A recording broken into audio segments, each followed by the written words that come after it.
Hi everyone, welcome back to another tutorial from Wake&Tech. Today in this video, I'm going to show you how to change font size in Webull. If you want to change the font size in the Webull application using your mobile device, then the process is quite easy. First of all, launch open Webull application on your device and log into your account.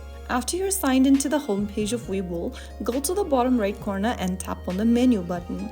Inside the menu, tap on Settings. Under Settings, tap on General. Under General, select Font Size.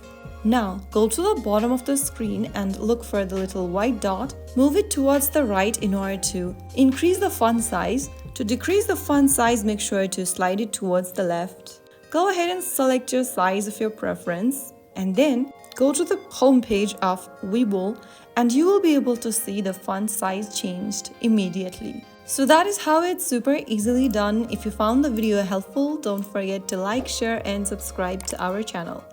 I will be back again in the next episode. Thank you for watching.